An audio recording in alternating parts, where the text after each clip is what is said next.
दिव्य अशा मार्गदर्शनातून चाललेला हा आपला प्रवास देव देश आणि धर्म या त्रिसूत्रीवर आधारित आपला हा प्रवास खरोखर निर्धारित कर्माच्या रूपामध्ये मोडतो आणि आपल्या सगळ्या बाबांचं उद्दिष्ट तेच आहे की तुम्हाला तुमचं निर्धारित कर्मामध्ये तुमची निर्धारित कर्म तुमच्याकडून कशी घ्यायची आणि निर्धारित कर्म कशी होतील की जे तुम्हाला शुद्ध आत्म्यापर्यंत शुद्ध आत्मा करतील अशीच कर्म बाबा आपल्याकडून म्हणून करून घेतात. आणि हे देव देश आणि धर्माचं कार्य, गोसंवर्धनाचं कार्य, राष्ट्र संवर्धनाचं कार्य, हे सगळे या सगळ्या गोष्टीतून एकच निर्धारित कर्म आपल्याकडनं मोठ्या पद्धतीने होते.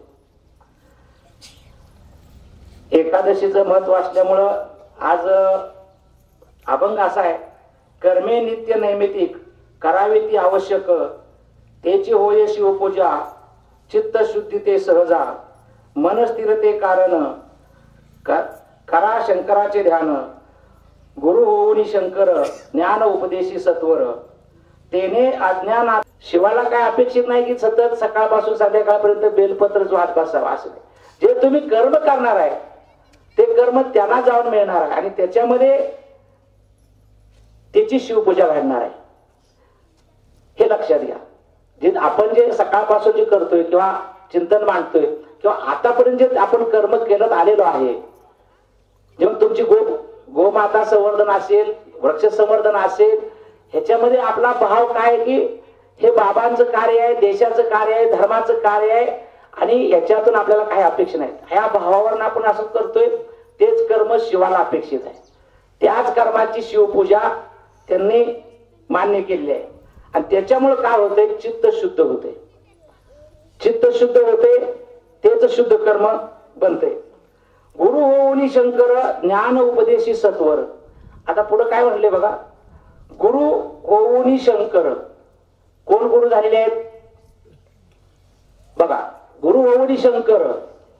कोण गुरु झालेले आहेत, शंकर. कोणाचे गुरु झालेले आहेत, आपले, तुमचे, आमचे. बाबा हे त्यांचं रूप. तुम्ही आम्ही जे गुरुच्या रूपात ते आलेले आहेत. कोण आले, शिव. शिव कुठे आलेले आहेत, गुरुच्या रूपात, गुरुच्या ठिकाणी आलेले आहेत. गुरु होऊनी म्हटलेलं आहे. गुरु होऊनी शंकर ज्ञान उपदेशी सत्वर. कळते का बघा, बारीक विचार, सूक्ष्म विचार. बाबा आपण नेहमी वाक्य सांगतात. पहिल्यांदा कळत नव्हतं की सूक्ष्म विचार म्हणजे काय, बारीक विचार म्हणजे काय. हा सूक्ष्म विचार. गुरु होऊनी सत्वर. कोण गुरु, कुणाचे गुरु, मग कुठं आले ते. तर इथं शंकर गुरु होऊन आपल्याकडे आलेले आहेत. आपल्याला सद्गुरु जे भेटले ते शिवाचाच अंश. ह्याच्यात ते मात्र शंका नाही. मगाशी दिनेश भाऊन सांगितलं शंका नाही, च आहे नाही का. या गोष्टीवर आपण ठाम राहिलं पाहिजे. म्हणजे गुरु होऊनी शंकर म्हणजे शंकर हे गुरुच्या स्वरूपात आलेले आहेत, गुरुच्या रूपात आलेले आहेत. आणि गुरुच्या रूपात येऊन शंकर काय करतायत, ज्ञान उपदेशी सत्वर. मग आपल्यातलं ज्ञान जागृत करण्याचं काम आपल्यामधलं आपल्याला जे काय आवश्यक आहे, ज्या गोष्टीचं ज्ञान आहे, मग ते नित्य नैमित्तिक कर्म कशी करायची, कोणती करायची की जे कर्म आपल्याला सत्वगुण आपल्यामध्ये निर्माण करतील, चित्त शुद्ध करतील आणि त्यामधनच आपला विकास आणि उद्धार होईल. अशा प्रकारचं ज्ञान उपदेशाचं काम गुरु होऊन शंकराच्या रूपाने आपल्याला सद्गुरु करून घेतात. तेने अज्ञानाचा नाश प्राप्त होय अविनाश. आता त्याच्यामुळे काय होणार आहे, म्हणजे गुरुने आपल्याला ज्ञान दिलं, त्याच्यामुळे काय होणार आहे तर तेने अज्ञानाचा नाश. म्हणजे जे मगाशी मी सांगितलं की त्याच्या अगोदर आपल्याला हे माहित नव्हतं, आपलं अज्ञान होतं. बऱ्याच जणांनी आता सांगितलं की सरसताईने सांगितलं की नाम घ्यायच्या प्रबोध घ्यायच्या अगोदर काय होतं त्याच्याबद्दलची म्हणजे आपल्याला माहिती नव्हती. तर ते नाम प्रबोध झाल्यानंतर, या मार्गात आल्यानंतर, या सत्संगात आल्यानंतर मग हे अशा पद्धतीने या सगळ्या क्रिया होत जातात. आणि मग तेने अज्ञानाचा नाश प्राप्त होय अविनाश. आणि मग जे निर्माण झालं किंवा जे आता आपल्याकडे येते ते अविनाशी आहे. ते कसं आहे, अविनाशी आहे, त्याचा नाश नाही होणार. आता जे आज तुम्हाला आपल्याला सगळ्याला जे दिलेलं आहे बाबांनी, त्याचा आता नाश होणार नाही. कारण ते घासून पुसून अनुभवातनं आपल्या गळी उतरलेला आहे, त्याचा आता नाश होत नाही. मग एका जनार्दनी धर्म ब्रह्मा प्राप्तीचे हे वर्म. तर हे ब्रह्मप्राप्तीचं वर्म अशा पद्धतीनं जर आपण गेलो तर आपण ब्रह्म ठिकाणी म्हणजे जीवाचा प्रवास शिवापर्यंत पोहोचू शकतो. अशा प्रकारचा हा छोटेखाने अभंग आहे. तर त्याचा आपण वरवरचा आपण अभ्यास पाहिला. आता बाबा नेहमी सांगतात की कर्म करत असताना मग आपल्याकडनं जी काही कर्म होत असतात, आता आपल्याला सगळ्या प्रकारचं ज्ञान आहे अगोदर. म्हणजे काय ज्ञान आहे की कुणाला गाडी चालवायचं ज्ञान असेल, कुणाला कॉम्प्युटरचं ज्ञान असेल, कुणाला इलेक्ट्रिकचं ज्ञान असेल, कुणाला वाचनाचं ज्ञान असेल, कुणाला वक्तृत्वाचं ज्ञान असेल, कुणाला कथा कादंबऱ्या लिहायचं कवी लेखनाचं ज्ञान असेल, कुणाला प्रवचनाचं ज्ञान, कुणाला कीर्तनाचं ज्ञान, असे अनेक प्रकारचे ज्ञान आहेत. एक डॉक्टर असेल, इंजिनियर, अनेक प्रकारचं ज्ञान आपण घेतलेलं आहे. पण या ज्ञानाचा आज आपला प्रवास कसा चाललाय, कशाकडे चाललेला आहे, काहीतरी पैसा कमवण्याच्या दृष्टीकडे चाललाय, हे की नाही. म्हणजे आपण पैसे कमवायला पाहिजेत, नाही असं नाही, पैसे तर कमवायलाच पाहिजेत. पण हे जे ज्ञान आपलं चाललेलं आहे ते व्यापाराच्या दृष्टीने, म्हणजे व्यापार आपला इथं चाललाय. पैशाच्या रूपाने आपण ते ज्ञान देवाणघेवाण करतो. पण इथं एक उदाहरण घेऊया आपण. आता हे ज्ञान एपीजे अब्दुल कलाम यांना पण होतं शास्त्रज्ञाचं. त्यांनी काय ते ज्ञान कुणाला समर्पण केलं, त्यांनी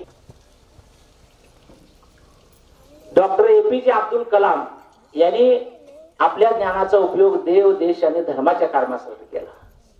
त्यांनी त्या ज्ञानाचा उपयोग पैसे कमवून मोठं व्हायचं असतं तर त्यांनी खूप मोठं, अशा कितीतरी उदाहरणं आहेत, अनेक उदाहरणं आहेत की जे ज्ञान आपल्याला आहे त्या ज्ञानाचा उपयोग आपण देशसेवेसाठी, देशकार्यासाठी, देशभक्तीसाठी व्हायला पाहिजे. मग कोण कवी मनानं करेल, कोण लिखाणानं करेल, कोण अनेक पद्धतीने करेल. जी की आज काही डॉक्टर म्हणले की एक एक दोन दोन दिवस अशा प्रकारच्या सेवा देतात. हे निष्काम कर्म म्हणजे आपल्याला हे निर्धारित कर्मामध्ये येतं आणि हे निर्धारित कर्म आपल्याकडनं व्हायला पाहिजे आणि तरच आपल्याला या ठिकाणी आपला प्रवास बरोबर चाललेला आहे असं आपल्या लक्षात येईल. आता सात्विक कर्म म्हटले की सात्विक कर्म, तामसिक कर्म आणि रजोगुणी कर्म अशी 3 प्रकारचे कर्म येतात. रजोगुणी कर्म तुम्हाला कर्मात बुडवतात, तमोगुणी कर्म पापाच्या दिशेला घेऊन जातात आणि सत्वगुणी कर्म हे आपल्याला पुण्यात्मक कर्माकडे घेऊन जातात. शेवटी कर्मच करायचं आहे. फार तर सत्वयुक्त कर्माने आपल्याला काय होईल की थोडं बरं वाटेल, पण जन्म मरणाच्या फेऱ्यामध्येच आपल्याला ते अडकण्यासाठी 3ही कर्म काम करतात. बाकीचे 2 कर्म आपल्याला पापाकडे आणि चुकीच्या मार्गाकडे घेऊन जाणार आहे. पण सगळ्यातल्याच पुढे आपल्याला जायचं म्हणलं तर आपल्याला निर्धारित कर्म जेव्हा आपण करू, शुद्ध कर्म करू, तेव्हा आपले चित्त शुद्ध होईल आणि मग आपला भाव आपला एका ठिकाणी स्थिर होईल. आपण सद्मार्गाने जाण्यासाठी आपला प्रवास चालू राहील. या ठिकाणी कर्मेंद्रियाचा, ज्ञानेंद्रियाचा एकमेकाचा मेळ केल्याशिवाय, दोन्हीचा मेळ झाल्याशिवाय आपली गाडी बरोबर गाडी रुळावर चालणार नाही. कर्मेंद्रियानं वेगळ्या पद्धतीचं ज्ञान घ्यायचं, ज्ञानेंद्रियानं वेगळं वागायचं, कर्मेंद्रियानं वेगळं करायचं. तसं हे आपल्याला हे ज्ञान पुढे आपल्याला घेऊन जाणार नाही. ज्ञान अधोगतीकडे घेऊन जाईल. म्हणून त्याचा सगळ्याचा मेळ घातला आला पाहिजे की जे सत्वगुणाकडे जाता येईल. म्हणजे हे 10ही 5 कर्मेंद्रिय, 5 ज्ञानेंद्रिय ही योग्य दिशेने आपल्याला नेता आली पाहिजे. तरच आपल्याला त्या जन्म मरणाच्या चक्रातून आपल्याला बाजूला होता येतं किंवा निघता येतं. याच्यासाठी तुम्हाला उदाहरण आपण एक घेऊया. सशाची शर्यत तुम्हाला सर्वांना माहित आहे, ससा आणि कासवाची. आता त्या ससा आणि कासवाच्या शर्यतीमध्ये कासव जिंकत, ससा हारतो. ससा हारल्यानंतर एवढा वेगानं चपळ वेगानं पळणारा ससा जर तो हारला हे त्याच्या तो गर्वात किंवा आपल्या वेगावर आपण काय झालो थोडस गर्विष्ठ झालो आणि त्याच्यामुळे आपण हारलेलो आहे. पण आता यावेळेला आपण अशी चूक करायची नाही असं त्याच्या लक्षात आलेलं होतं. आणि मग ते लक्षात आल्यानंतर ससा सावधगिरीनं चाललेला होता. ठरल्याप्रमाणे वेळ सुरू झाली. ससा जोरात पळत पळत पळत पळत गेला. शर्यत जिंकला. कासव धीम्या गतीने चालत चालत होतं ते हारलं. आता ससा जिंकणं त्याचं अपेक्षित होतं कारण तो चपळ आहे गतिमान आहे. पण जे हारलेलं कासव आहे ते हारलेल्या कासवाला आता काय गप बसू वाटणं कारण पहिल्यांदा एकदा आपण जिंकलोय ना त्यामुळे त्याला आता ते काय स्वस्त बसू वाटणार. त्याला वाटायला लागलं की आपण आता एकदा आपण त्याच्या मनाने शर्यत घेतल्या आता आपण आपली एक विनंती त्याच्यापुढे ठेवूया आणि आपण त्याला एक विनंती करून अजून एकदा शर्यत करूया. हे कासवानं विचार केला आणि कासव सशाकडे गेलं. म्हणला बाबा तू एकदा आता विनंती केली तुझी मी मान्य केली आता माझी एकदा तू मान्य कर आणि अजून एकदा आपण शर्यत खेळूया. आता सशाला गर्व चढलेलाच आहे की आता मी पहिला चपळायली एका वेळेला पहिल्या वेळेला मी चुकलो होतो मी जरा गाफील राहिलो पण आता मी कशाला इथून पुढे गाफील राहिलो. आता इथून पुढे त्याला 4 वेळा काय 10 वेळा जरी स्पर्धा लावली तरी मी काही गाफील राहणार नाही. मी सावधगिरीत राहणार असं ह्या भावात त्यानं सांगितलं. ठीक आहे तू एकदा म्हणतो काय ठीक आहे अजून म्हणतोय तर अजून फिरूया. तात्काळ होकार दिला. पण सशाला एक कासवानं एक अट घातली. कासव काय अट घालतं किंवा प्रवासाचा मार्ग आता मी ठरवणार. प्रवासाचा मार्ग आता मी ठरवणार. तर ठीक आहे म्हटलं तू कसा का कोणीकडनं का ठरवणार ह्या रस्त्याने जा नाही तर त्या रस्त्याने जा कुठल्या जरी रस्त्याने गेला तर माझ्या वेगावर माझा भरोसा आहे आणि मी जिंकणारच. त्यामुळे त्यानं त्याही गोष्टीला सशानं मान्यता दिली आणि मग ठरल्याप्रमाणे कासव आणि ससा यांची शर्यत पुन्हा एकदा लागते. आता सुटतात दोघेही पळत पळत दोघं त्यांच्या गतीने जातात. पण जात असताना थोडा अंतर गेल्यानंतर ससा पुढे गेलेला असतोय आणि तो तिथं थांबलेला असतोय. कासव पुढे जाऊन त्याच्यापर्यंत पोहोचतं आणि त्याच्याकडे बघून थोडं सस्मित हास्य करून त्याच्याकडे पाहतं. म्हणजे खुदोखुद हसल्यासारखा चेहरा करून तो स्मित हास्य करून उपरोधिक पद्धतीने हसून कासव पुढे जायसाठी निघतं. ससा का थांबलेला असतो तर पुढे नदी आलेली असते आडवी आणि नदीतनं काही सशाला पावता येत नाही त्यामुळे ससा त्या नदी काठाला जाऊन थांबलेला असतो.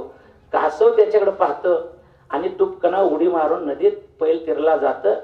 शर्यत होती पैल तीराला जाण्याची. पैल तीराला झाल्यामुळे कासव जिंकतं.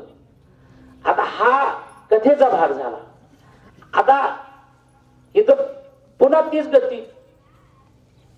आता त्याला सशाला काय वाटलं आता आपण हारलोच नाही तर एवढा पण आपण केलं पण तरी पण हारलोच ना कसं काय आपण हारलोच की.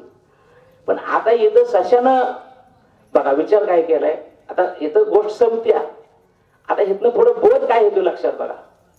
सशानं काय विचार केला आता हे झालं ते एकदा हारला मी एकदा हारला मी एकदा हारला ते एकदा हारला असं झाले बऱ्याच वेळा. हा चक्र चालूच आहे. इथं कासव जिंकले. आता सशाला पुन्हा वाईट वाटायला लागलं पण आता म्हणलं वाईट हटून चालणार नाही. आता आपल्यातला अहंकार बाजूला सोडूया. आपल्यातलं काही तमोगुण असतील ते बाजूला सोडूया.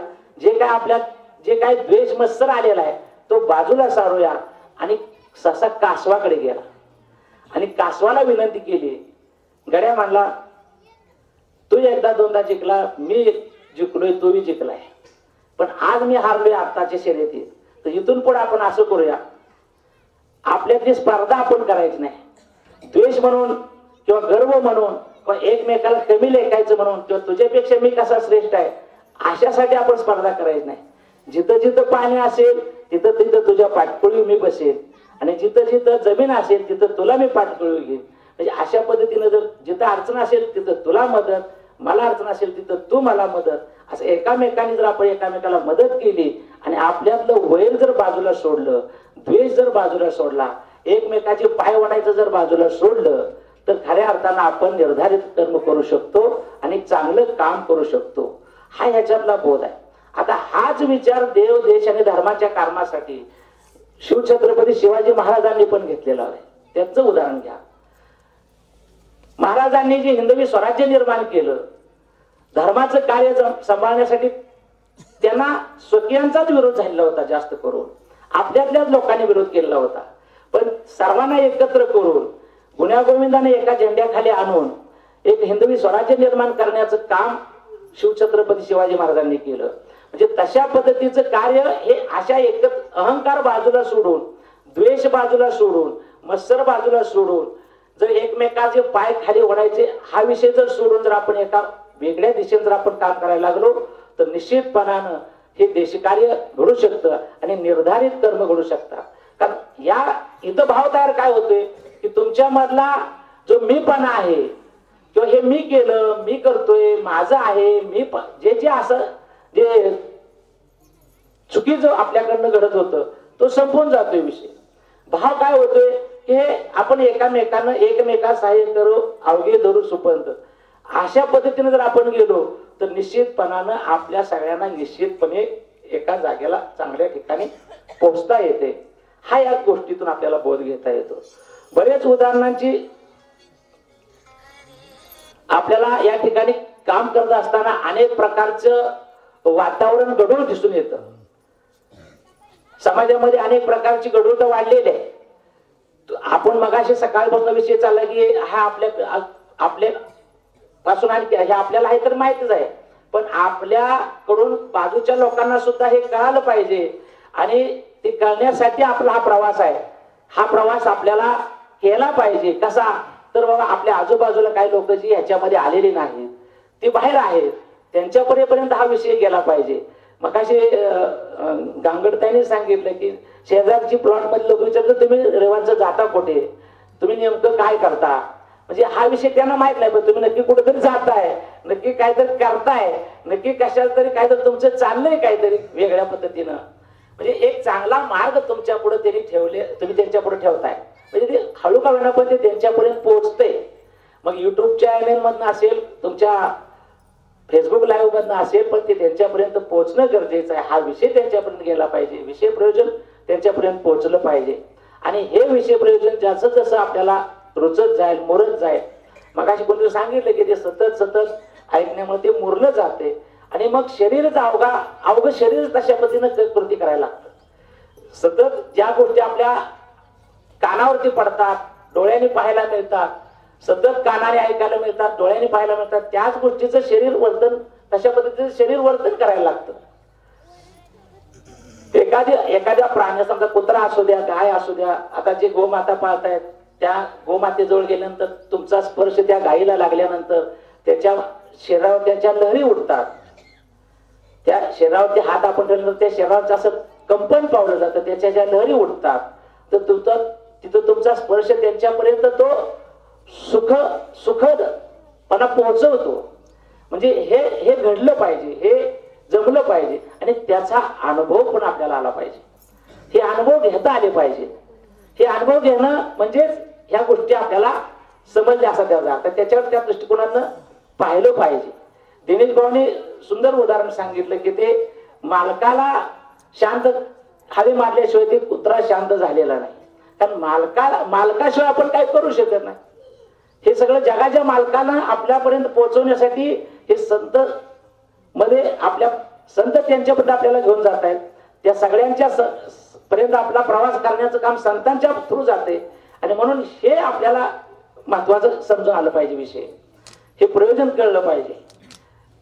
हे काम करत असताना अजून आपल्याला बऱ्याचशा गोष्टी आज समाजामध्ये विषय बसल्यानंतर थोडा होतो की आज सुरक्षितता बी खूप धोक्यात आलेली आहे. तरुण पिढी या मार्गाकडे यायला कमी आहे. खरं तर तरुणांनी इथं जास्त यायला पाहिजे. तरुण युवक मित्रांनी याच्यामध्ये जास्त यायला पाहिजे. आज सुरक्षितता बाहेर राहिलेली नाही. पूर्वी आपण जे जनावर एखादं रागीट आहे किंवा मारका आहे किंवा असं जे त्रास देते अशा जनावराला आपण व्यसन घालत होतो, बरोबर. पूर्वी एक बाबा हे बैल मारका आहे किंवा हे एखादं जनावर त्रास देते अशांना व्यसन घालत होतो. पण आज व्यसन घालायची वेळ कोणावर आल्या बघा. आज समाजामध्ये तरुण मुलींचं फिरणं मुश्किल झालेलं आहे. सुरक्षितता राहिलेली नाही. काल किती झपाट्यानं वाम मार्गाकडे चाललेला आहे. चुकीच्या पद्धतीने चाललेलं आहे. आपला सत्संग आहे, आपण मार्गावर आहोत, आपण समाधानी आहोत, आपल्याला अभिमान आहे, चांगली गोष्ट आहे. आपला प्रवास बरोबर ट्रॅकवर आहे. पण समाजामध्ये अशी अनेक उदाहरणं आहेत की सुरक्षितता कुठेही राहिलेली नाही. आपली गेलेली मुलगी घरी शाळेनं परत सुरक्षित येते की नाही अशी अवस्था झालेली आहे. मग हे जे आपण जे कर्म करतोय, एकीकडनं सांगतोय की रजोगुणी कर्म तमोगुणी कर्म आपल्याकडनं व्हायला नाही पाहिजे, आणि समाजात तर तशीच भरलेली सगळी अवस्था आहे. मग तिथं आपल्याला ह्या गोष्टीचा काय करता येईल याचा विचार आपल्याला करायला पाहिजे. आज या तरुण मुलांना व्यसन घालण्याची वेळ आली आहे. जी की प्राणी जर चुकीचं वागायला लागल्यानंतर ते प्राण्यांना आपण व्यसन घालतो, पण आज त्या तरुण पिढीला व्यसन घालायची वेळ आली आहे. खरं तर ती एवढी भयान अवस्थेमध्ये आज चाललेली आहे. आणि म्हणून मग ही निर्धारित कर्म त्यांना कळली पाहिजेत. कोणती निर्धारित कर्म आपल्याला केली पाहिजेत, ह्या कर्म केल्यानंतर आपल्याकडनं घडतंय काय नेमकं, ह्या पापात्मक क्रियामुळे आपल्याला पुन्हा त्या पाप योनीमध्ये जायला लागते. पुन्हा जसं समजा बाबा एखाद्यानं बाबा एक बोकडं कापायचाच उद्योग केला आणि सतत त्याच्याकडे ते चिंतन झालं, तर ध्येय ठेवताना जर तशा पद्धतीचा जर त्याचा विचार ध्येय ठेवताना जर झाला तर पुढचा जन्म त्याचा तशातच आहे ना. तो मांस खाण्यामध्ये असेल, कापण्यामध्ये असेल, कसायामध्ये असेल, अवघड गोष्ट आहे. म्हणून कर्म करताना आपल्याकडनं चांगली गोष्ट घडली पाहिजे. अजून एक उदाहरण सांगतो कर्माच्या बाबतीतलं. आता खळी चालू आहे की नाही, ज्वारीची वगैरे मोडणीची खळी चालू, अशी खळी चालू होती आणि मग ज्वारीची कणस फुडलेली होती. एका खळ्यामध्ये बाजूला बैल बांधलेली होती. शेतकरी जेवायला घरी गेलेला होता. रानात कणसाचा ढीग पडलेला होता, बैल बांधलेली होती. तिथला शेजारी एक त्या कणसाचा मालक घरी गेलेलं पाहिलं. कणसाचा मालक घरी गेलेला आहे, येतं कणसापाशी कुणी नाही. चोरी वृत्ती निर्माण झाली शेजारच्या शेतकऱ्याच्या मनामध्ये. कर्म कशी करतात, त्याची फळं कशी मिळतात, आपण ते कर्म करतो, त्याची फळं काय मिळणार आहेत हे आपण त्याची वाटच बघत नाही. क्रिया घडून जातात आपल्याकडनं, पण त्याची पुढे किती चुकीचं घटना घडत जातात. आता त्या शेतकऱ्यांनी लक्षात आलं की बाबा इथला ह्या कणसाचा मालक घरी गेलेला आहे, इतर कणस मोकळी पडलेली आहेत. आता हे आपण थोडेसे यातले एक दोन डाल किंवा दोन पाट्या मोठ्या चांगल्या यातल्या आपल्या इकडच्या ढिगात, आपल्या रानातल्या ढिगात काढून टाकावी. म्हणून तो काय करतो, गडबडीने एक मोठी पाटी घेतो आणि त्या दुसऱ्या शेतकऱ्याच्या ढिगातली पाटी भरून आपल्या शेताकडे टाकायला घेऊन निघतो. त्यावेळेला ते भरत असताना तिथं थोडं खळ खळ खळ हसल्यासारखा आवाज येतो. आता आवाज आल्यानंतर तो इकडं तिकडं पाहतो, जो कणस चोरून नेतोय तो. त्याला वाटतं कोण मालक आला का वगैरे, म्हणून त्यानं दोनदा बघितलं इकडं तिकडं, पण कोण आलेलं दिसत नाही. मग दिसत नाही म्हणलं तर पुन्हा त्यानं काय केलं, परत गडबडीनं भरायला सुरुवात केली. पुन्हा एकदा हसल्याचा आवाज आला, पुन्हा एकदा त्यानं बघितलं. आता त्याला काय कळना, पण तो हसत होता. बैल हसत होता, त्याचा जीवात्मा हसत होता आणि तो हसत होता. आणि तो काय म्हणता, अरे बाबा पहिल्या आयुष्यात म्हणला मी हेच उद्योग केले, पहिल्या जन्मात म्हणला मी हेच उद्योग केले, अशाच चोऱ्या केल्या, त्या कुणाला तरी उचकाटायचं, कुणाला तरी हाणायचं, कुणाला तरी पळवायचं, आणि ते पळवापळवी केल्यामुळे मला आता ह्या जन्मामध्ये ही दिवसभर नांगर ओढायला लागते, ती फेड मला आता इथे करायची बारे. म्हणजे केले कर्म त्याची भोग आले, ते भोगल्याशिवाय फिटत नाही. बाबाने याच्यामध्ये खूप चांगलं सांगितले, ते तुम्हाला कर्म तुमचं फिटल्याशिवाय आत्मा मुक्त होऊ शकत नाही. तुमचा देह आत्मा सोडतच नाही, कारण ते फेटलं पाहिजे सगळं. जे जे केले ते फिटल्याशिवाय. मग आता इथं बाबाने सांगितले की असा एकही आजार नाही की त्याला औषध नाही, आणि असं होत नाही की औषध दिले म्हणून माणूस वाचतोय. जोपर्यंत त्याचं कर्म फिटत नाही तोपर्यंत तुम्ही त्याला किती मारण्याचा प्रयत्न करा, ते मरत नाही. आणि जर त्याचं कर्म फिटत आला असेल, फिटला असेल, तर तुम्ही किती वाचवा, त्याला किती चांगल्या दवाखान्यात नाही, किती ह्याच्यात ठेवा, ते बचत नाही. आता ते परवा काल बाबा मी आमचा पाहुण्यांचा सारवाचा मुलगा वारला मागच्या आठवड्यामध्ये.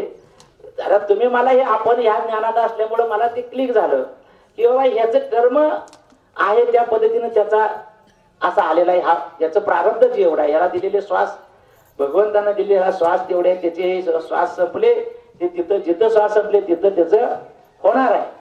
आता हे तुम्हाला सगळ्यांना हे माहित आहे, कारण हे दिव्य गुढ ज्ञान याच्यामध्ये दिलेलं आहे बाबाने, आपल्या पुढे भांडार फुलं केलेलं आहे. आणि म्हणून आपण हे पिऊन, हे रस आपल्याकडे आहे म्हणून आपण ह्या गोष्टीच्या सगळ्याच्या पड्यावर गेलोय, की त्याचं दुःख भय, ते मृत्यू आला म्हणून त्याच्यासाठी लय विवळणं, फार मोठा शोक होतोय, असं काय होत नाही. मी त्या पाहुण्यांच्या लोकांना सांगितलं की बाबांनो, तुम्ही आता हे दुःख करत बसू नका. हे त्याच्या आयुष्यामध्ये त्याचा कार्यभाग एवढाच आहे, त्याचं दिलेलं श्वास त्याला एवढेच आहेत, त्याच्यापेक्षा जादा मिळणार नाहीत आणि कमी कोण करणार नाही. तेवढं होतं तेवढं वापरलेत, त्याचं काम संपलेलं आहे, तो पुढं गेलेला आहे. आता शोक करण्यात अर्थ नाही, शोक करणं आपलं काम नाही आणि शोक करत बसायचं नाही, सावरायचं, नीट मार्गावर यायचं. अशा पद्धतीने आपण सांगू शकतो. म्हणजे ह्या अशा गोष्टी आपल्याला ह्या संप्रदायामधून, या ज्ञानातून, या भक्तीतून, या सत्संगातून मिळत असतात. म्हणून सत्संग चुकवायचा नाही. सत्संगाचं महत्व बऱ्याच जणांनी सांगितले. एक सत्संगाचं बर 1 तासाचा सत्संग 1000 वर्षाची तपसाधना केलेल्याचं फळ या 1 तासाच्या सत्संगामध्ये आहे. ते सुद्धा कमीच पडते 1000 वर्षाचं तपश्चर्या. म्हणजे हे सजासजी आपल्याला इतकं कमी वेळेत जास्त फायदा, कमी वेळेत जास्त आहे की नाही. म्हणजे किती मोठं प्रॉडक्ट आहे, किती मोठं आहे की नाही, किती मोठं गिफ्ट आहे की कमी वेळात जास्त आउटपुट. घबाड योग आहे, घबाड योग. हे बाबांनी मोठं घबाड योग आहे, कमी कष्टात. तर हे आपल्याला दिलेलं आहे. म्हणून आपलं काम कसं असलं पाहिजे. आता गायीच्या बाबतीत सांगितलं बऱ्याच जणांनी, पण आता कसं होतंय, एखाद्या चित्रकारानं जर चांगलं चित्र काढलं, एखाद्या मूर्तिकारानं जर चांगली मूर्ती काढली आणि सगळ्यांनी जाऊन जर त्याची स्तुती केली, काय चित्र आहे, काय मूर्ती आहे, काय चित्र आहे, काय मूर्ती आहे, काय चित्र आहे, काय मूर्ती आहे, दिवसभर हजारो माणसं जाऊन काय चित्र आहे, काय चित्र आहे, काय मूर्ती आहे, बघून गेली निघून. त्या चित्राला घेणारा एकही नाही भेटला, त्या मूर्तीला घेणारा एकही नाही भेटला, तर त्या चित्रकारानं संध्याकाळी खायचं काय. साधं गणित आहे, बरोबर आहे कॅप्टन साहेब. मग त्याची स्तुती करून पोट भागेल का, त्याची महत्व सांगून काय भागणार नाही. इथं आपल्याकडं जे गाईचं प्रॉडक्ट आहे, ते गाईचं प्रॉडक्ट आपल्याकडे आलेलं आहे. आता आपण गोमातेची सेवा करतोय, बरोबर आहे. आता गोमातेची सेवा करा. आता एक आहे बरं, अजून सांगता आपण काय, गायीची सेवा करा आपण सगळे सांगतोय, बऱ्याच जण सकाळपर्यंत आले. पण देशी गायची म्हणा, कारण तिथेही फॉल्ट होतोय, घोटाळा होतोय. बऱ्याच जण लांबच्या ऐकणारला का होते. आता तुम्हाला माहित आहे पुतना कोण आहे, तुम्ही कुठल्या गायबद्दल बोलताय हे इथल्या लोकांना माहित. हे बाहेर राजा आवाज आला तर त्याला गाय कुठली काय माहिती, ते म्हणा बरं अजून 4 आणूया. हा, ते असा घोटाळा होते. ते पुतना त्या पुतनाने म्हणाले मागच्या. आपण गायचं महत्व इथं सांगतोय, मग गायचं महत्व सांगतोय, पण तिकडं उलटा अर्थ निघतोय बाहेर. आणि त्यांना वाटतं की ह्याच गायबद्दल बोलतात, कारण आता वारं तेच चाललंय ना, वारं तेच आहे म्हणून त्या गायबद्दल बोल, असा त्यांचा विषय होतो. म्हणून देशी गायी हा शब्द तोंडात असू द्या. आपल्या खिलार जातीच्या गायी किंवा आपण जर आपल्या तुमच्या गिर गाय असतील म्हणा किंवा ते कुठले आहेत, त्या गायीचं वर्णन आपल्या शब्द तोंडात असला पाहिजे. नुसत्या गाय म्हणलं का त्याचा कन्सेप्ट तयार होतो. आणि म्हणून त्या प्रोडक्टसाठी आता प्रोडक्टवर आता मग सांगितलं कोणी, आता ते पूर्वी आम्ही जेव्हा असताना मला बी माहित नाही, गायीचा खुंटा एक पहिल्या वर्गातच सुरू झालं. गायीचा खुंटा 1, उठाची मास 2. ते कशाला खुंटा म्हणतो ते काय माहित नाही. गायीचा खुंटा म्हणजे खुटी मारलेल्या होतं, कदाचित त्याचा आकार तसा आहे म्हणून तसं म्हटलं का काय कोणा, तो शब्द आहे. आणि गायीची माहिती लिहा म्हटल्यानंतर आपण तुम्ही आम्ही सगळ्यात आम्ही बी लिहिली आहे वर्गात, सांगायचं लिहा गायीची माहिती. मग गायीला 2 शिंगे आहेत, गायीला 1 शेपूट आहे, गायीला 4 पाय आहेत, गायीला 2 कान आहेत, गाय गवत खाते. झाले 5-10 वाक्य झाली की गायीची बद्दलची माहिती. आणि त्यालाही मार्क 10च्या 10 मार्क असायचे. कारण ह्याच्या पड्याला काय गाय आहे कोणी सांगितलं नव्हतं. ह्याच्या पलीकडे काहीतरी गाय वेगळी आहे, ह्याच्या पलीकडे काहीतरी वेगळी अशा पद्धतीचे आहे हे आतापर्यंत माहित आहे. ते मागच्या ह्याच्यामध्ये सुप्रिया त्यांच्या प्रवचनात ते ऐकायला मिळेल त्याची माहिती की त्याचं महत्व काय आहे. पण मागाची बऱ्याच जण सांगितलं खोटा इतिहास आपल्या पुढे आणलेला आहे. लय खोटं खोट आहे महाराज, लय खोटं खोट आहे. अजून त्या खोट्याकडे आपण जात नाही का, कारण बुद्धीला वाचेला दोष येतो तशा पद्धतीचा. पण खूप मोठा गलिच्छ आणि खोटा इतिहास लिहिला आहे. मी कालच्या माझे पुस्तक आलं वाचनामध्ये,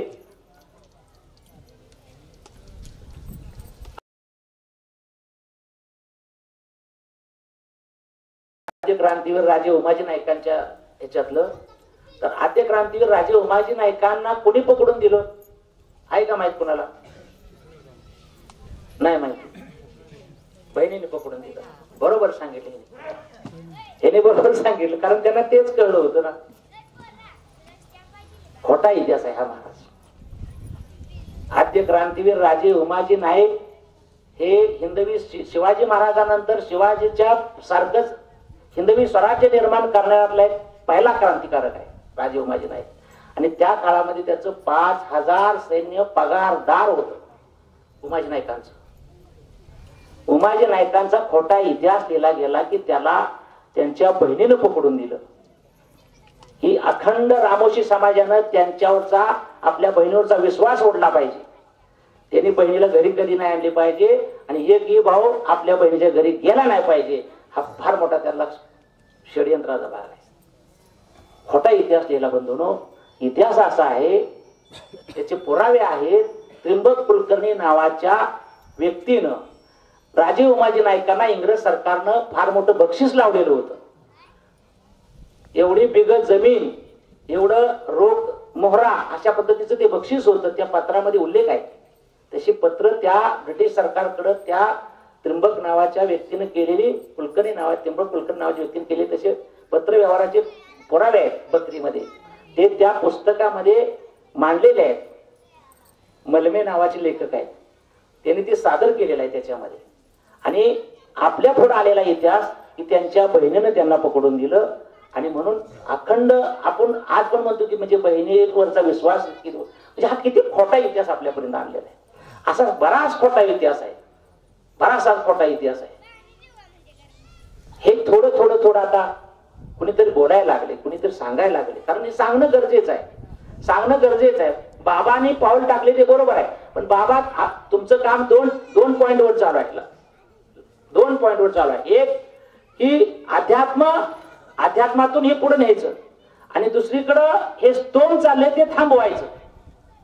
हे जे स्तोम चाललंय, कर्मकांड, चुकीचा इतिहास, चुकीचं बाहेर पसरवणं, किंवा ते म्हणजे आता की पुतना म्हणजे जर्शी गाय वगैरे ह्याचं जे चाललेलं आहे विस्तारीकरण, हे एकीकडे आपल्याला थांबवण्याचं आव्हान आहे. आपण देव, देश आणि धर्माचं कार्य म्हणतोय. देशाचं कार्य करायसाठी ज्या झपाट्यानं हा वनवा पेटलाय तो थांबवला पाहिजे. कोणता वनवा? की जो चुकीच्या पद्धतीनं फॉलो होत चाललेला आहे तो थांबवणं, आणि सन्मार्गाकडे हे लावणं, ती सगळी टीम, हे निर्धारित कर्म आहे. आजच्या आपल्या पुढे असणार हे निर्धारित कर्म आहे. आपण ह्या निर्धारित कर्मावर आलं पाहिजे. झाडं तर आपण लावतोय, निसर्गाची सेवा तर करतोय. एनजीओ कडे आपण काही विसरून राहिलेलं नाही. ते कोणी एनजीओ करावं वगैरे, तो पुढचा कोणाचा ज्यांचा असेल विषय तो त्यांचा आहे. आपण कुठल्या एनजीओची वाट बघत बसलेलो नाही. आपली स्वतःची तळमळ आहे की आपल्याला जे श्वास लागणार आहे ते आपल्या श्वासासाठी आपल्याला भावी पिढीला श्वास जर द्यायचे असेल तर ही झाडं लावली पाहिजेत, वृक्ष लावले पाहिजेत. हे निर्धारित कर्म आहे. तसं हे चाललेला अपप्रचार, चाललेला चुकीचा कर्मकांड, जे चाललेलं चुकीचं जे वातावरण आहे, गढूळ जे आहे, ते जर आपल्याला थांबवायचं असेल एका बाजून ते थांबवावं लागणार आहे, आणि दुसऱ्या बाजूने हा अध्यात्म पुढे आपल्याला घेऊन जावं लागणार आहे.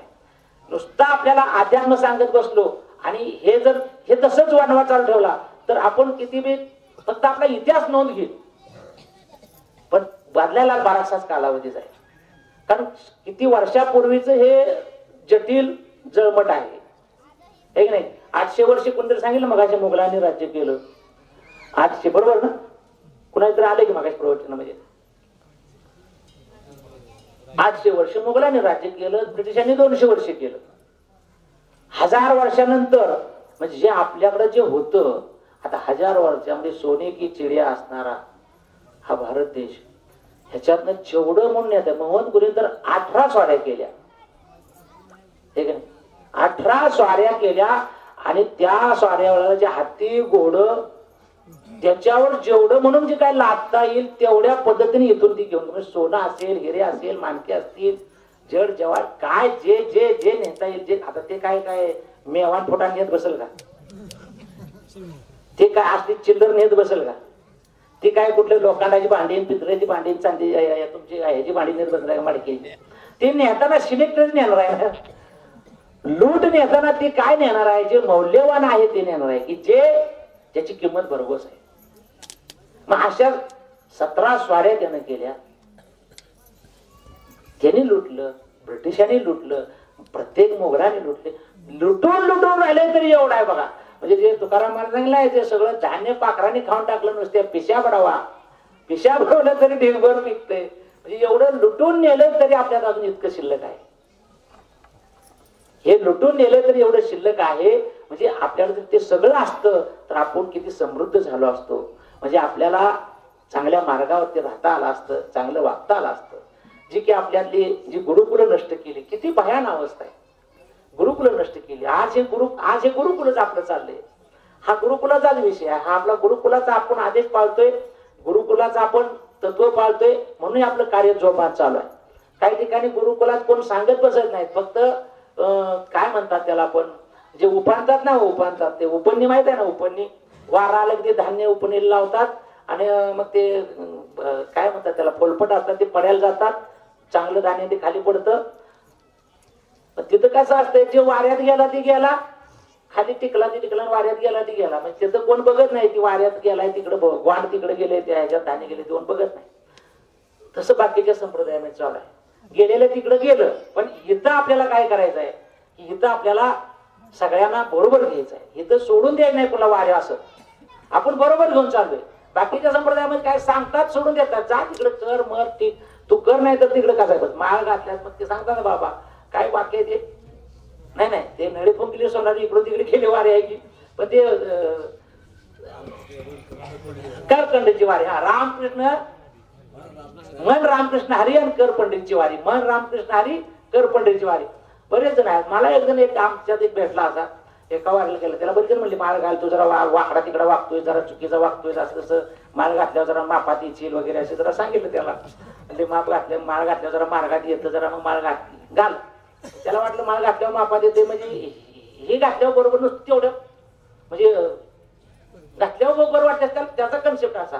मग त्यानं काय केलं, गेलं पंढरपूरला, गेला, नदीत आंघोळ केली, माळ घेतली, तिथंच अडकवली, आला घरी, कळलं यांनी माळ घातल्या.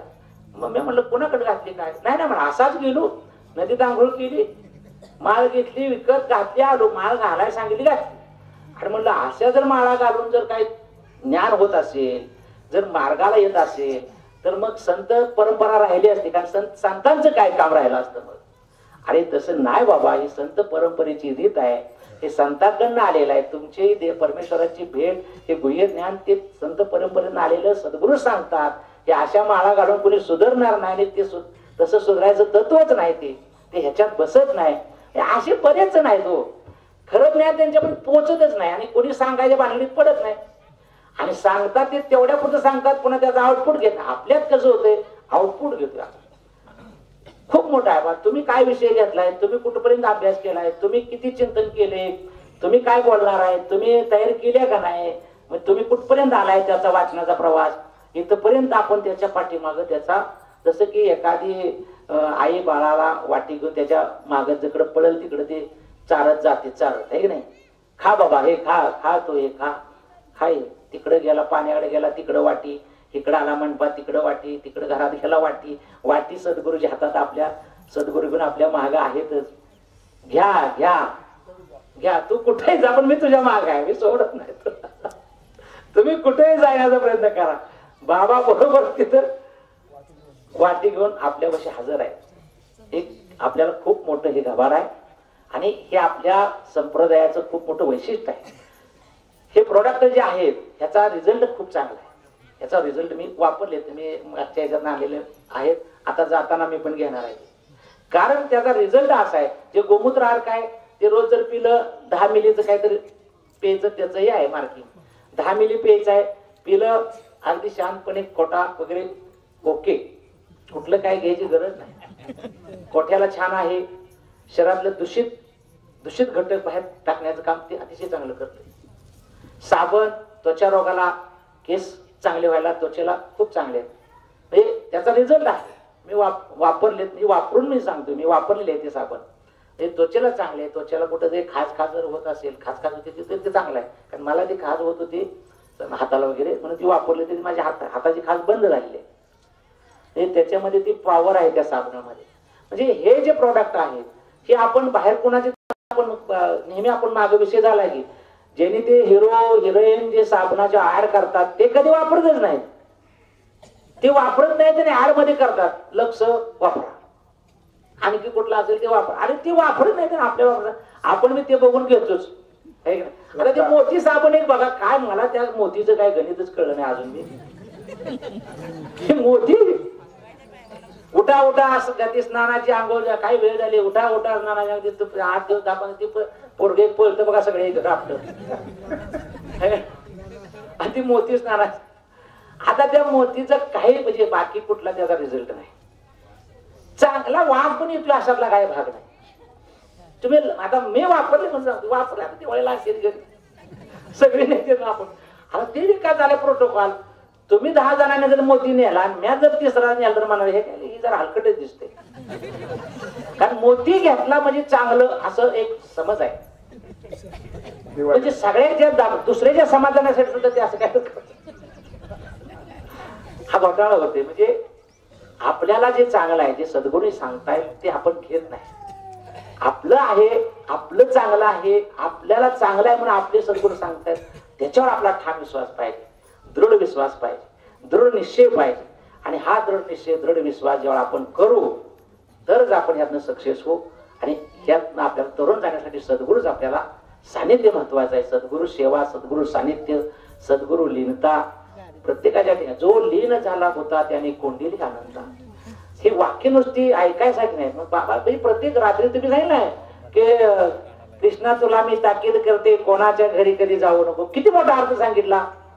गवळण कितीतरी वेळा ऐकल्या, कितीतरी वेळा म्हणले, आहे की नाही, कितीतरी वेळा म्हणले. तर बाबा हा अर्थ कोण सांगायला भांडलीत नाही पडलं. कोणाच्या घरी कधी जाऊ नको, कोणाच्या मागे कधी लागू नको, कोणाचं काय ऐकू नको, कोणाचं काय खाऊ नको, कोणाचं काय बघू नको. कृष्णा तुला मी ताकीद करते. आता ही ताकीद आम्ही फक्त त्या लीला म्हणून त्याच्याकडे त्या बघतो, किंवा त्या लीलेत न गवळणी आल्यात म्हणून बघतो. पण खरा मोठा गर्भित अर्थ त्याच्यामध्ये आहे. आणि हे ह्या आल्यानंतर, हिता आल्यानंतर हा अर्थ कळतोय. प्रत्येक अभंगाचे सुद्धा अर्थ असेच आहे. इथं सुद्धा म्हणले नाही काम क्रोध मोक्ष, अर्थ काम धर्म, अर्थ काम मोक्ष, एका ओळीत आहे बघा, 4 आहे नाही. धर्म अर्थ काम मोक्ष शिव देखीता प्रत्यक्ष. सगळे मिळाले. धर्माचं ज्ञान, अर्थाचं ज्ञान, काम वासना हे सगळं निघून जाते, त्यातनं मोक्षच मिळतोय. ह्या सगळ्या गोष्टी एका शिवनामान आहे की नाही. एक शिवनाम घेतलं तर, एक शिवनाम घेतलं. आता सकाळी तर आपण जपच केलाय कितीतरी वेळ, ओम नमः शिवाय, आहे की नाही. ओम नमः शिवाय, ओम नमः शिवाय. बाबा किती करून घेतात आपल्याला. त्याची पूजा करून घेतली, त्याच्यावरती बेलपत्र व्हायला चान्स दिला. प्रत्येकाने लाईनीनं बेलपत्र व्हा. ह्या सगळ्या गोष्टी तुमच्याकडनं ती करून घेतायत. तुमच्या पदरात ते पुण्य दिलेलं आहे. ते पोरचुंडी जसं सुदामा जसं कृष्णाकडे जाताना जे होती ना पोह्याची पोरचुंडी, तशी सगळे तुम्हाला दिलेली आहे ती पोरचुंडी. बाबा तुमची काळजी घ्या, आपली सगळ्यांची काळजी घेतायत. की हे सद्गुरू, हे मजर हे सद्गुरू नेने तारला संसार पुरू, हे सद्गुरू करू शकतात. सद्गुरूच्या ठिकाणी हे आपल्याला एवढा उदार अंतकरणाचा भाव आपल्याला पाहायला मिळतो. बाकीच्या ठिकाणी व्यवहार, मग व्यवहार आहे बाकीच्या ठिकाणी. मग असे आपण बघितलं की मग कोण काय पैसे कमवण्यासाठी काही करेल, कुठेही काय ज्ञान सांगेल, तो पैशाचा विषय येईल. तिथं असा विषय आहे. पण हे सगळं सांगत असताना एक गोष्ट अजून सगळ्यांना लक्षात घेऊया की जे गायीचं सांगितलेला विषय आहे, तो गायीचा विषय आपण जास्तीत जास्त ज्यांना पाळणं शक्य आहे, घेणं शक्य आहे, त्यांनी सांभाळण्याचं काम करूया. ते गो संवर्धन वाढलं पाहिजे, गायी वाढल्या पाहिजे. नंबर पहिला हा नाही, मी घ्यायचा असा विषय घ्यायचाच आहे आपल्याला. मी देशी गाय आपल्याला घ्यायचं आहे. आपला माझा मनाचा तो विषय झाला, कारण त्या दिवशी घेणार आहे. आणि तुम्ही पण घ्या, म्हणजे जे गावाला राहतात त्यांनी ह्या गायी घ्या, कारण त्याचं देशी गोमूत्र आपल्याला फायद्याचं आहे. सकाळी नुसतं आंघोळीला पाण्यात टाकून आंघोळी केली तरी फायद्याचं. नुसतं पाण्यात टाका, नुसतं पाण्यात टाका, जे काय नाही धरायचं आणायचं पाण्यात टाका, कपभर टाका, वंजळभर टाका, नाही तर लिटरभर टाका, काय प्रॉब्लेम नाही. होय, लिटरभर टाका. आमचे वडील इथं आलेले आहेत बघा, त्यांना त्याची खास गोष्ट होती. मी गोमूत्र होतं शिल्लक करायचं आपल्या देवावर ठेवलं, जशी आणली बाटली ते सगळ्या अंगाला लावून टाकले आणि म्हटलं बसा थोडा वेळ उन्हात जरायचं. एक अर्धा तास उन्हात बसले आणि पुन्हा आंघोळीला पाणी दिलं कडक मध्ये छानपैकी. लिंबाचा पाला टाकलेला होता, पाणी कडवलेलं होतं, लिंबाच्या पाल्यानं छानपैकी आंघोळी एकदम फ्रेशच झालं.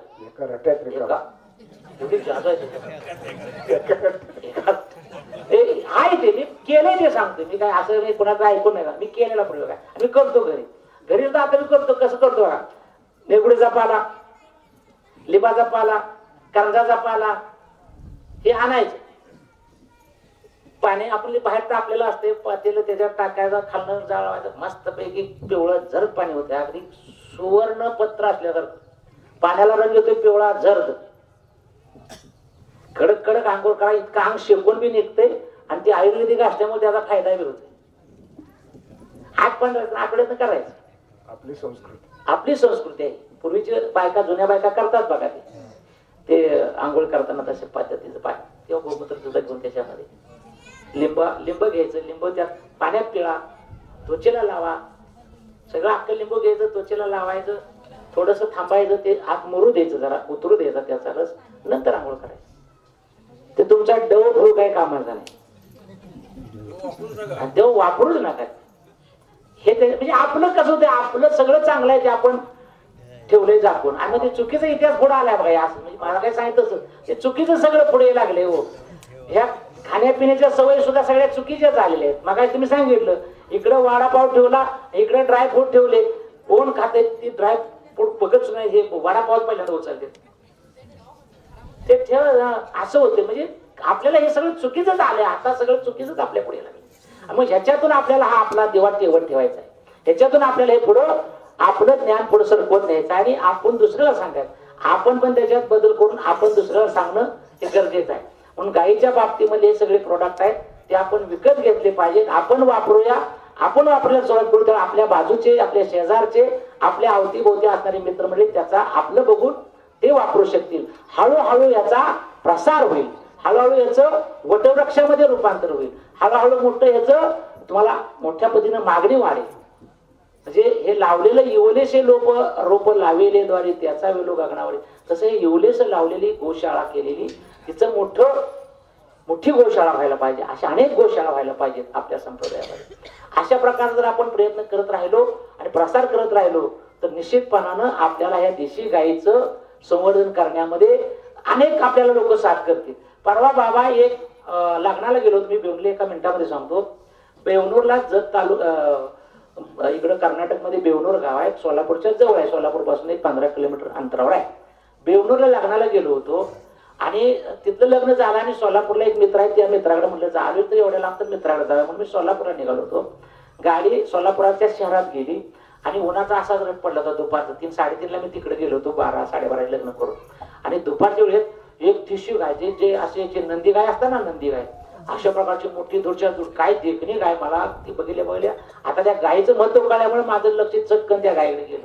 मोकळी हो बघा, आपण गोमाता म्हणतोय, राष्ट्रमाता म्हणतोय आणि मोकार त्या रस्त्याने पळत चालली होती. मोकळीच होती हो, मोकळीच होती, मोकळी अशी पळत चाललेली दिसते. म्हणजे आता हे तुम्हाला आम्हाला कळते की ही मोकळी चालली आहे, ही वाईट आहे. ही गोमाता अशी वाऱ्यावर सुटली नाही पाहिजे. जी राष्ट्रमाता आहे ती वाऱ्यावर नाही. मोठी गाय होती, अहो ती गाय जर आपण अशी विकायचं म्हणलं तर चांगली 30-40 हजाराला गाय विकत जाईल अशी गाय होती, ताजी बिजी अशी. पण तिकडच्या लोकांना विषय माहित नाही का नाही, काय काय माहित नाही, त्यामुळे तिच्यावर कोणाचं लक्षच गेलेलं नाही. आता मला वाटलं तिथं तेवढं पुरतं आपण थांबावं, एक टेम्पो करावा, ती गाय घालावी इकडं, वाटलं मला लगेच तिथं.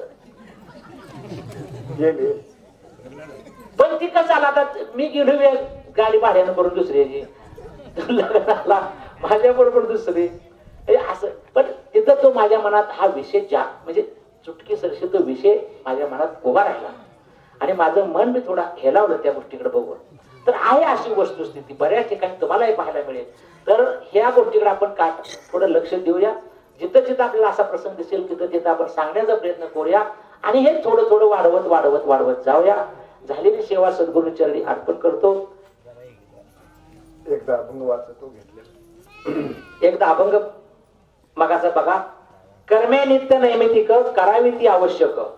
कर्मे नित्य नैमित्तिक करावी आवश्यक. हे त्याची होय शिवपूजा चित्त शुद्धी ते सहजा. मन स्थिरते कारण करा शंकराचे ध्यान. गुरु होऊनी शंकर ज्ञान उपदेशी सत्वर. तेने अज्ञानाचा नाश प्राप्त होय अविनाश. एका जनार्दनी धर्म ब्रह्म प्राप्तीचे हे वर्म. आता ह्या अभंगातनं आतापर्यंत असा आभास म्हणजे शिवरात्रीचा असा विषय माहित होता की फक्त उपास धरायचा, पण ह्याच्याबद्दलची जास्त माहितीच नव्हती की बाबा जीवाचा प्रवास शिवापर्यंत झाला पाहिजे, आपला जीवात्मा आणि तो शिव एक झाला पाहिजे. हे कन्सेप्ट किंवा ह्या अभंगात सांगितले तशा अर्थानं ते कळलं नाही. खरा शिव कसा येतोय, कसा शिव सद्गुरु रूपात कुठल्या रूपाने येतोय तर गुरु होऊनी शंकर ज्ञान उपदेशी सत्वर नाही का. आणि त्याच्यामुळे मग ते मनस्वास्थ्य चित्तशुद्धी हे सगळं एकमेकाला कनेक्टेड असं झालेली सेवा सद्गुरु चरणी अर्पण करतो. तुम्हाला सर्व सज्जनांच्या पुढं चरणावरती झालेली सेवा ठेवतो आणि सेवेला पूर्ण विराम देतो. पुंडलिक वरदेवारी विठ्ठल श्री ज्ञानदेव तुकाराम पंढरीनाथ भगवान की जय. माऊली ज्ञानेश्वर महाराज की जय. सच्चिदानंद हरिपाद बाबा की जय. सच्चिदानंद रामदास बाबा की. सर्व साधू संतान की जय. अवधूत चेवत गोपाल कृष्ण भगवान की जय. ढोल ढोल ढोल ढोल.